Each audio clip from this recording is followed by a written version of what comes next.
Bonjour à toutes et bonjour à tous. Et puis bonjour Alexandra. Bonjour. Alors, je suis ravie de vous accueillir aujourd'hui pour une petite interview, une très jolie interview de Alexandra Huguetto. Alors, si vous ne la connaissez pas encore, vous allez avoir le plaisir et l'honneur de la connaître aujourd'hui. Moi, je suis ravie de l'accueillir. Je vais vous expliquer un petit peu comment on s'est rencontrés. Juste avant, je me représente un petit peu pour ceux qui ne me connaissent pas. Moi, je suis Claire, j'ai 35 ans, je suis maman, je suis auto-entrepreneuse. Je suis organisatrice en écologie intérieure pour les mamans. Je les accompagne à rester femmes. Et puis, je suis aussi conseillère bien-être d'Otera. Voilà un petit peu. Et aujourd'hui, j'ai l'honneur d'accueillir avec moi Alexandra. Alexandra qui va venir un petit peu nous partager un petit bout de vie, nous dire un petit peu qui elle est, ce qu'elle fait. Et voilà. En fait, Alexandra, je l'ai rencontrée il n'y a pas très longtemps. Ça fait pas très longtemps qu'on se connaît. Alors, on s'est connus via les réseaux sociaux. On a une amie commune qui nous a mis en relation, en lien. J'ai eu l'immense honneur de lire son livre, dont je vais vous parler juste après. Et, euh, et puis voilà, on a appris un petit peu à se connaître comme ça. Et puis j'ai envie de dire que j'ai eu un coup de foudre pour son énergie et puis aussi pour son livre. Voilà. Donc, Merci. Alexandra, elle est sociologue et philosophe de formation. C'est bien ça. Tu es très engagée sur l'empowerment. Alors, j'arrive pas à le dire ce mot. L'empowerment Empowerment féminin. féminin.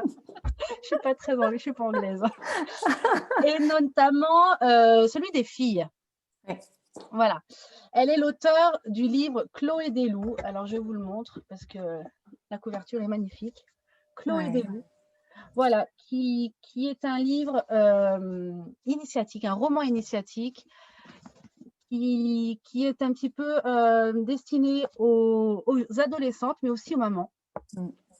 Voilà, tu proposes aujourd'hui des ateliers pour les ados et pour les parents aussi. Tu es maman de jumeaux de 11 ans, tu vis dans le Pas-de-Calais. Alors moi, je trouve que c'est une femme merveilleuse, active, elle est entrepreneur, elle est ultra bienveillante et puis elle est habitée vraiment par de belles valeurs qui pour moi la rendent très très lumineuse. Vous allez la découvrir dans quelques instants. Et c'est vraiment une joie pour moi de l'avoir rencontrée et je suis honorée qu'elle ait accepté de partager ce moment avec moi, ce moment avec nous. Voilà, j'ai à cœur vraiment de vous faire connaître son livre que je recommande vraiment. Et voilà, j'ai eu déjà le bonheur de moi de le lire. Et c'est un livre que j'aurais aimé lire quand j'étais adolescente. Mm. Et je crois que ce livre-là, c'est la porte ouverte à une belle relation entre maman, entre maman et fille. C'est la porte ouverte à de belles discussions. Mm. Et, et j'ai envie de dire, ça vient intensifier la relation authentique entre les mères et les filles, parce que justement, ça ouvre le dialogue et ça permet de rester authentique. Et de, voilà, Chloé, les filles peuvent vraiment s'identifier à Chloé et justement avancer notamment sur un thème qui est vraiment au centre aujourd'hui chez les adolescentes, qui est la confiance en soi. Ouais. Et qui est quelque chose qui n'est pas évident, surtout quand on est adolescente. Voilà un petit peu. Alors, Alexandra, est-ce que tu peux nous raconter en quelques minutes ton parcours avant le livre, avant l'écriture de Chloé, jusqu'à aujourd'hui, jusqu'à la femme que tu es devenue maintenant? Alors déjà, merci Claire pour cette invitation, pour toutes ces Avec jolies joie. choses que tu as dites sur moi et sur Chloé Desloups. Je suis très touchée. D'autant que le coup de cœur a été très réciproque dans notre rencontre, donc ça me fait, voilà, ça me touche profondément. Et alors, pour parler de moi, moi j'ai eu un parcours un peu. Alors, j'ai pas eu un parcours classique au début. Au début, j'étais chanteuse d'art lyrique quand j'étais toute jeune. Et vraiment, alors que j'étais juste au premier pas de faire carrière, j'ai eu un pépin dans le pharynx, vraiment voilà, une blessure qui a fait que j'ai dû renoncer à cette carrière. Et là, j'ai fait une carrière du coup en entreprise, un peu comme comment dire, un plan B que j'avais quand même mis de côté, mais gardé au chaud au cas où. Ben voilà, j'ai fait mon plan B pendant 15 ans. J'ai mené une carrière en entreprise et puis au bout de 15 ans, je me suis dit que tout ça, ça pouvait pas faire sens, que j'étais quand même une artiste et que en plus, j'avais des choses à dire pour les femmes. Voilà, j'ai ressenti cet appel de de transmettre aux femmes tout ce que j'avais compris. C'est vrai que Mmh. moi, j'ai eu une formation de sociologue, mais aussi de philosophe. Je suis totalement passionnée de développement personnel depuis plus de 20 ans maintenant. Et j'ai trouvé, en fait, dans ces trois sources, énormément de choses qui m'ont permis de grandir, de m'épanouir et de m'ouvrir. Et c'est notamment grâce à ça que, après 15 ans en entreprise, j'ai été capable de prendre cette décision de dire Mmh. je lâche tout, j'arrête tout. Et là maintenant, je veux quelque chose qui fait sens pour moi. Et donc j'ai créé une boîte, je suis auto-entrepreneur, qui était une boîte donc où j'accompagne les entreprises à mettre en place des cultures projets managériales. Je suis restée quand même dans un modèle classique qui me permettait de gagner ma vie tout en commençant à m'ouvrir vraiment à transmettre et à m'ouvrir à mon métier de coach. Et puis, progressivement, en faisant de la place à l'écriture, parce que je ne pouvais plus être chanteuse, ça c'est sûr. Par contre, j'ai vraiment compris, notamment grâce à la sociologie, que c'était déterminant pour moi d'activer cette part artistique en moi. Oui. Et, et quand j'étais jeune, j'avais beaucoup hésité entre l'écriture et le chant, enfin la musique au sens large, on va dire, et le Ouais. chant. Et je me suis dit, bah, après tout, maintenant je peux peut-être tenter l'écriture. Voilà. Génial. Et du coup, tu as écrit le livre Chloé des loups. Donc et alors c'est, j'aime bien quand tu racontes cette histoire parce que c'est pas Chloé est arrivée, dans ta vie comme ça, tu t'y attendais pas. Est-ce que Ah tu oui. peux nous raconter un petit peu? Oui, ah, c'est vrai, je ne m'attendais pas du tout. Heu, j'avais pris cette décision d'écrire et je pensais plutôt écrire un livre de développement personnel, à vrai dire, comme, Mmh. voilà, j'aimais bien écrire et puis j'avais plein de choses à dire, donc j'étais plutôt partie là-dessus. Et une nuit en vacances, c'était les premières vacances que je prenais, mes petits garçons, avaient tout juste 1 an, et une nuit en vacances m'est arrivée cette histoire. Mais vraiment, elle m'est tombée dessus. Je me suis réveillée à 2 heures du matin. J'étais dans un bateau cargo improbable dans les fjords islandais. Et, et à 2 heures du matin, Chloé arrive, le personnage, son univers fantastique, tout est arrivé d'un coup. Et vraiment, mon mari me dit: «Mais qu'est-ce qui te prend?» Pour une fois, on n'était pas réveillés par les enfants la nuit. Il me dit: «Qu'est-ce qui te prend à être assise comme ça en pleine nuit? Qu'est-ce que tu fais?» Oh, je dis: «Écoute, je vais j'ai un film dans la tête». J'ai d'abord pensé que c'était un film et puis, après je me suis pas sentie d'écrire un scénario, donc je suis plutôt partie sur un roman. Mais je lui dis: «Beh, écoute, tout est là». Et je l'ai vraiment vécu comme un immense, immense cadeau. Je pense que Chloé, elle a toqué à ma tête, pour me dire: «Écris mon histoire». En fait, je Waouh! suis sûre que ce personnage existe quelque part dans l'univers et qu'il m'a choisi. Oh, quelle histoire. Donc c'était il y a combien de temps ça? Ah bah, ça, c'était il y a 10 ans. Et voilà, je suis, bah, comme nous tous, j'ai un quotidien compliqué, un travail, des enfants, donc il m'a fallu à peu près 5 ans pour me dire que vraiment là, si je m'y mettais pas et si je ne faisais pas de la place dans ma vie, un jour, je serais vieille et je me serais dit: «Dommage, j'avais un joli livre à écrire». Et ça a pris 5 ans quand même. Bon, j'avais quand même 2 bébés. C'était j'étais déjà bien challengée, d'autant qu'en plus Oui. entre-temps on s'est expatriés, donc voilà, j'ai eu un peu de boulot sur la planche. Puis bon, après voilà, on sait la vie domestique, tout ça, hein, c'est pas un truc simple. Mais un jour quand même j'ai décidé, et pour, poser vraiment, des actes à la hauteur de cette ambition un peu folle là d'écrire, j'ai choisi en fait de diminuer mon chiffre d'affaires avec mes clients. Parce que bon, j'ai vite vu, hein, je crois que tu t'adresses aux mamans, donc elles me Oui. comprendront bien que, bon, on va pas écrire le week-end, hein, surtout pas quand on a des enfants en bas âge, ça c'est une utopie. Le soir, honnêtement, j'étais complètement crevée. Oui. Donc si je voulais pouvoir commencer l'écriture, il fallait que je me dégage du temps en journée quand ils étaient à Mmh. l'école. Et bah, ça, il n'y a pas photo, il a fallu que je bosse moins. Donc j'ai calculé au plus Ouais. juste ce qui me permettrait quand même de passer, bah, les dépenses, quoi. Et puis au-delà, bah, j'ai tracé un trait. Donc on m'a dit: «Tu es complètement folle, tu dis non à des clients, tu cèdes des clients à des partenaires», mais je l'ai fait. Et du coup, je me suis libérée de la place pour écrire. Et on va dire qu'à partir de ce moment-là, il m'a fallu bien, presque 2 années de lutte, de doute, mais écrire, c'est n'importe quoi, pour qui tu te prends? Écrivain, c'est quoi Mmh. cette idée? Plus tout ce que me renvoyait l'extérieur, mais enfin tu sais bien qu'être édité, c'est que quand tu as du réseau, enfin voilà, toutes ces croyances limitantes. Donc j'ai dû lutter, Mmh. alors que pourtant je reconnaissais un rayon sur les croyances limitantes, mais voilà, comme c'était quelque chose qui avait beaucoup d'enjeux pour moi, évidemment, elles ont été plus difficiles, Et oui. à dégommer. Et puis après, c'est allé vite. Une fois que j'ai passé ce cap-là, j'ai écrit et puis je me suis inscrite à un concours, qui s'appelait Primo Podcast, qui était organisé par Robert Laffont et Nouvelles Écoutes pour suivre, 3 binômes d'auteurs, auteurs-éditeurs sur, Mmh. l'édition d'un livre avant parution et Chloé Delhomme a été retenue. Génial. Ouais. Ah génial. Est-ce que tu peux juste nous dire en une toute petite minute, vite fait un résumé de ce roman initiatique? C'est l'histoire d'une jeune fille qui est coincée dans une famille, vraiment, très compliquée avec des traditions, extrêmement violentes et qui se trouve être la seule héritière et qui devra hériter et ensuite transmettre, cette tradition à sa descendance. Et comme elle est très lumineuse, très très légère, elle se sent pas du tout, de transmettre ça, mais elle a pas le courage, de s'en affranchir. Et l'histoire, raconte comment en 1 an, parce que 18 ans, c'est l'âge fatidique, auquel elle va hériter des Ouais. traditions, elle va devoir commencer à transmettre. Elle a 1 an, en fait, pour, s'affranchir de tout ça et ça raconte tout son parcours à elle, aidée d'une super copine et d'un chouette copain.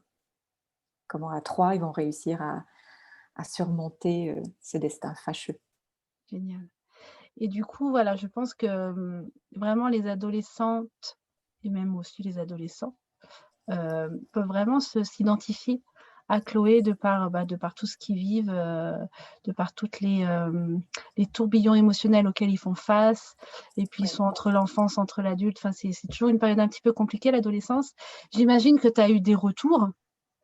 Quels oui. sont un petit peu les retours que tu as eus? Tu as eu sans doute des retours d'adolescentes qui ont lu, mais aussi de parents et de mamans. Moi, j'ai vraiment quand j'ai lu ce livre, je me suis alors ma fille a 4 ans, donc elle est évidemment beaucoup trop petite Mmh. pour, mais je me suis imaginée le lire avec elle dans quelques années, d'ici une petite dizaine d'années et puis je me suis dit: «Tiens, c'est vraiment un livre à offrir à des jeunes adolescentes». Mmh. Quel retour un petit peu tu as pu avoir toi? Alors j'ai eu, naturellement les retours d'ados, ou de young adult, hein, parce qu'il y a vraiment 2 niveaux de lecture. Les grandes peuvent lire aussi, hein, il marche aussi sur les 15-25. D'ailleurs, il a été d'abord publié dans une collection 15-25. D'accord. Hem Et donc j'ai eu des retours donc de ces lectrices-là qui disent que grâce à Chloé, en fait, elles apprennent parce que le livre, est organisé en 2 choses. Il y a le récit, sur des Ouais, pages, classiques, mais il y a aussi de temps en temps, ce que Chloé écrit, donc Chloé l'héroïne, de ce qu'elle écrit dans son carnet intime et là, moi, ça me permet de passer des choses beaucoup plus pédagogiques. Donc il y a voilà, vraiment sur des pages, alors je sais pas si on voit bien là, voilà, qui sont un peu voilà, grisées oui et et c'est qui ressemblent à voilà, des pages manuscrites. voilà, c'est ça et Voilà c'est et la le plume de rom Chloé, en fait. c'est ça, c'est sous sa plume avec ses mots de Voilà. 17 ans. J'ai essayé de transmettre, donc un peu de plus de pédagogie, Mmh mh. plus que dans l'histoire, je vais dire et là, il y a donc elle appelle ça ses pensées lumineuses et pour donner des exemples, il y en a sur, comment comprendre ses peurs, comment, trouver l'ancrage en soi, se connecter à son enfant intérieur, savoir se rassurer. Voilà le type, de choses qu'il y a dans ces pages un peu spécifiques. Donc j'ai eu des retours de petites filles qui m'ont dit que les pages vraiment, ça les aidait énormément et qu'elles avaient elles-mêmes ouvert un carnet de pensées lumineuses, Ah génial. de tout ce qu'elles avaient appris et après j'ai eu alors vraiment des retours magnifiques de mamans qui m'ont dit: «Mais moi, ça m'a ouvert» d'abord je l'ai lu, d'abord, hein, ça m'a été utile, hein, parce que la Ouais. confiance en soi finalement, c'est aussi un Ah sujet bah, pour c'est les adultes. oh oui, il y a pas d'âge pour ça. Et elles m'ont dit, mais voilà, ça m'a créé un espace de discussion avec ma fille. C'est principalement pour les filles, hein, quand même, ce roman, même si les garçons l'apprécient aussi. J'ai eu un espace avec ma fille pour parler de ces sujets qui ne sont pas simples. Parce Mmh. que, enfin, pour avoir moi-même des enfants de 11 ans, il y a des sujets que je ne peux pas aborder frontalement avec eux parce que c'est compliqué. Mmh mh. En passant par le détour d'un personnage de fiction, ça aide finalement à mettre des sujets sur la table et à en parler ensemble. Voilà. Puis j'ai même des mamans qui m'ont dit: «Bon, alors maintenant ma fille nous lit les pages grises du carnet de Chloé parce qu'elle nous donne des leçons de confiance». Ah, c'est génial.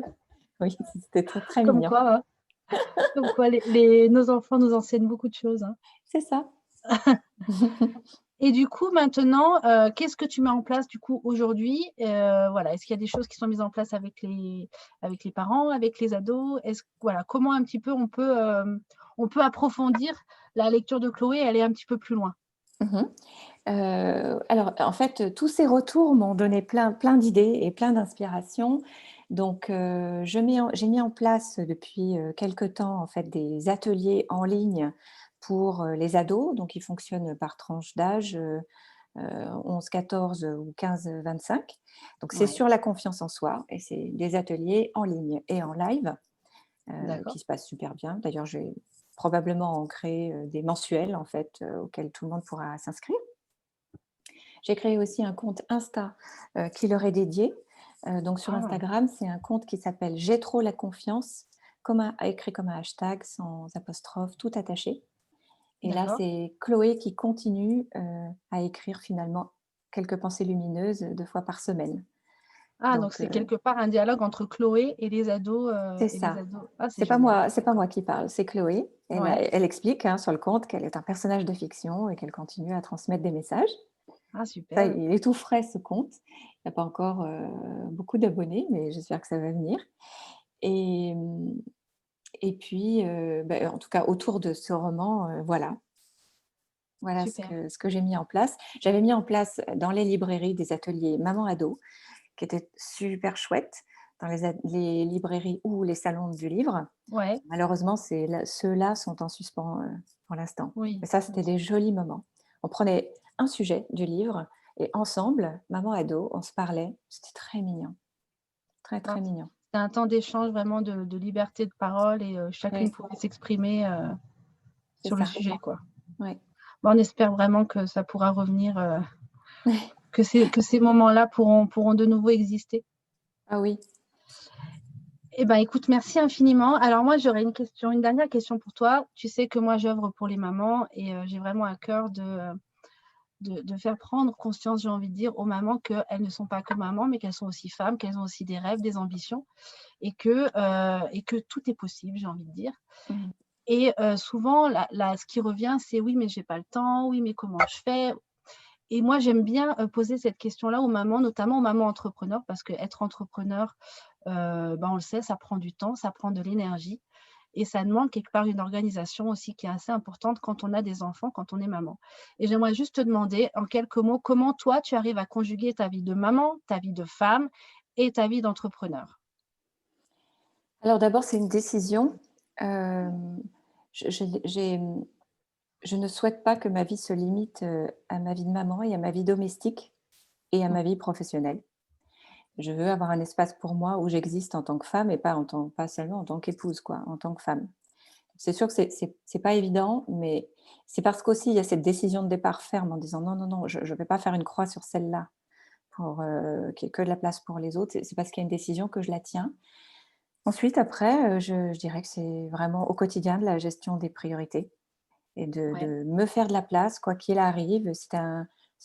Comment dire? C'est une espèce de discipline, j'avais entendu ça dans un atelier, je trouvais ça très joli. C'est-à-dire, c'est pas de la discipline, c'est de la discipline au service du bliss. Bliss en anglais, ça veut dire s'épanouir, se faire du bien. ah, Donc la discipline, c'est vraiment une discipline qui, si on la tient pas, ça repart vite, hein, comme tout le ouais, monde. Je me fais, embarquer par, le nombre de machines à laver, les rendez-vous chez l'orthodontiste, et puis les allers-retours vers, le bus pour emmener à l'école, enfin, comme tout le monde, quoi.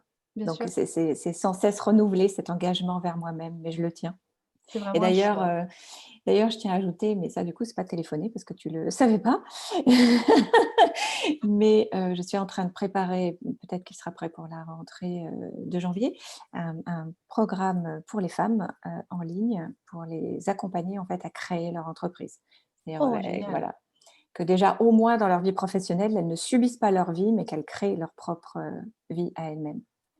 Comme mon expertise, c'est la gestion de projet Ouais. et la gestion des priorités, ben voilà, le programme sera basé là-dessus. Ah super, bah, alors tu nous tiens au courant, hein, Ouais, de l'avancée 100% parce que femmes. c'est génial parce que moi je rencontre beaucoup de mamans, de femmes qui quand elles commencent à revenir un petit peu à ce qui est central, ce qui est essentiel pour elles, elles se rendent compte que, professionnellement, elles sont pas du tout épanouies et donc Mmh. ça entraîne, tout un, j'ai envie de dire un virage qui est C'est parfois ça. 360° où elles se Ouais. disent: «Mais, moi mon job actuel, ne me convient pas, il faut trouver Mmh. autre chose». Et donc c'est vraiment je pense, vraiment, essentiel aujourd'hui d'avoir des choses comme ça qui soient proposées aux femmes, aux mamans pour leur montrer que c'est possible, qu'il C'est y a des ça. solutions, qu'il y a des personnes pour Ouais. les accompagner et qu'elles sont pas toutes seules, quoi. Ouais, oui, c'est possible. C'est trop dommage de se résigner. C'est Ouais, vraiment possible de choisir quelque chose, de plus conforme à ce qu'on est. tout à fait et puis je crois que c'est vraiment un, un service aussi à rendre à nos enfants, leur montrer que Ouais, cette voie-là est possible et qu'être adulte, ça peut être très chouette et très épanouissant. c'est ça et que c'est très chouette de travailler Ouais, et d'y prendre du plaisir. voilà. C'est Le notamment travail peut être source de plus joie. oui et puis, on est quand même un peu plus à l'aise derrière pour leur dire: «Mais regarde, Bah oui, si tu es attentif à l'école, si tu travailles bien, si tu fais des efforts, regarde derrière, il peut y avoir des chouettes choses». C'est sûr mmh, que si on leur montre un modèle complètement, déprimé, pas content de son travail, c'est compliqué derrière de leur dire: «Allez bosse pour avoir un boulot derrière». c'est sûr, c'est pas évident. Donc on est vraiment les premiers modèles de nos enfants, donc Oui, voilà, à nous d'incarner ce qu'on souhaite pour eux. tout à fait. Eh ben, écoute, mille merci Alexandra, vraiment du Merci à fond du toi. cœur pour ce moment, pour ton partage, pour tout ce que tu fais pour nos enfants, pour nos adolescentes et puis pour nous les femmes. C'est vraiment très précieux. Je vous mettrai, tous les liens d'Alexandra pour la suivre, pour aller voir un petit peu, pour suivre Chloé. Et puis, si vous souhaitez peut-être aussi rentrer en contact avec Sandra, si vous avez des questions ou choses comme ça, on mettra tous les liens juste sous la vidéo. Et puis voilà, et puis on se retrouvera très très vite. Merci infiniment, Alexandra. Merci beaucoup Je Claire. te dis à bientôt. Tu nous tiens au courant de l'avancée de tous ces beaux projets. Oui, avec joie. Et puis nous, on se retrouve dans une prochaine interview avec grand plaisir. Je vous embrasse et je vous dis à tout bientôt. Bye bye tout le monde. Au revoir.